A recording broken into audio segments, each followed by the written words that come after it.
15 साल की 20 साल की लड़की को उसके साथ जला दिया जाता था। उसे कहा जाता था सती होना, कि तेरा पति मर गया है, सती हो जा, सती कर देते थे उसे, और उसे ढोल नगाड़ों के साथ ले जाया जाता था, क्योंकि उसकी कोई चीख पुकार ना सुन सके, उस पर कोई दया ना दिखा सके, इसलिए उसे ढोल नगाड़ों के साथ ले जाके और उसकी चिता में बैठा दिया जाता था। उसे सती प्रथा कहते थे। तो सती प्रथा, वैसे तो अंग्रेजों ने इसका विरोध किया, लेकिन पूर्ण रूप से ये बाबा साहब ने खत्म की संविधान के माध्यम से। आज कोई लड़की अगर विधवा हो जाती है तो उसे अपनी जिंदगी दोबारा शुरू करने का अधिकार है, दीवारें शुरू करने का अधिकार है। ये सब बाबा साहब की देन है। तो कैसे पगली गई थी मैं तो भूल गई, पगली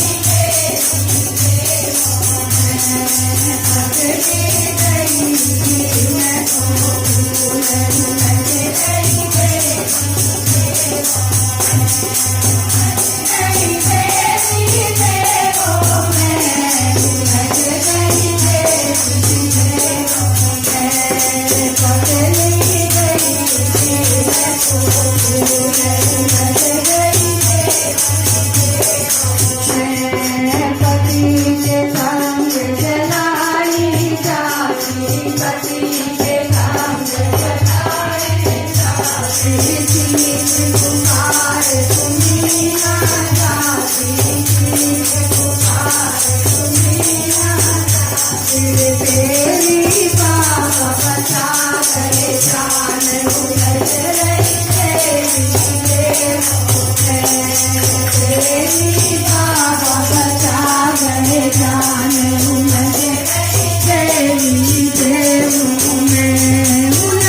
जो भी बुजुर्ग है, हमारे सामने भी ये बात होती थी कि औरत तो पैर की जूती होती है, आज पुरानी हुई कल नहीं खरीद लाओ, ऐसा ही था, कोई इज्जत नहीं थी।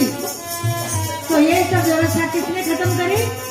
बाबा साहब ने। और हम क्या कर रहे हैं? उलट कहीं और ही रहे। मैं स्पष्ट नहीं कहूंगी।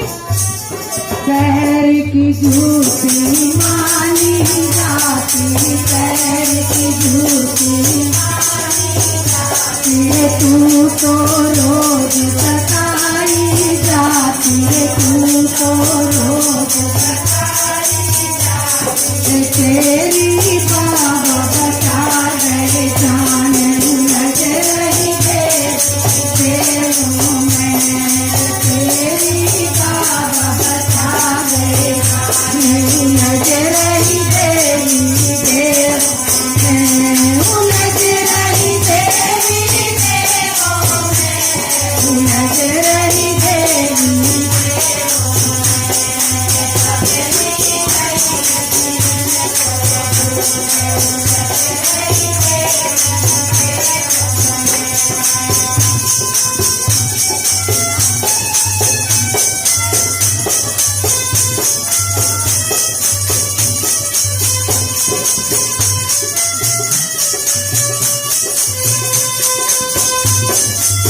महिलाओं का कोई नाम नहीं जानता था पहले।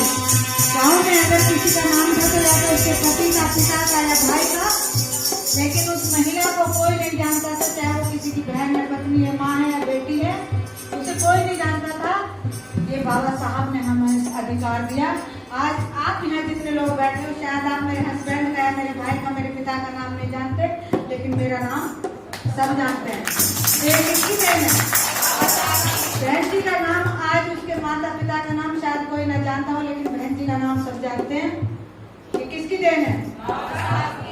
इंदिरा गांधी का नाम भी आज इंदिरा गांधी के नाम से जाना जाता है। नेहरू की बेटी कोई नहीं कहता, या अफरोज गांधी की पत्नी कोई नहीं कहता, उसे सिर्फ इंदिरा गांधी के नाम से जाना जाता है। ये भी बाबा साहब की देन है। तो ये बाबा साहब ने अधिकार दिया हमें।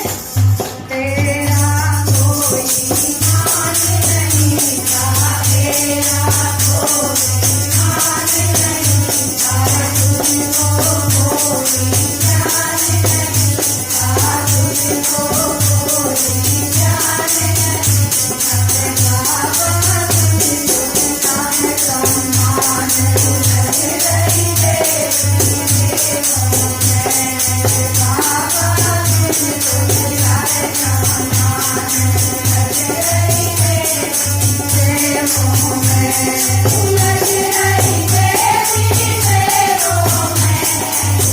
दे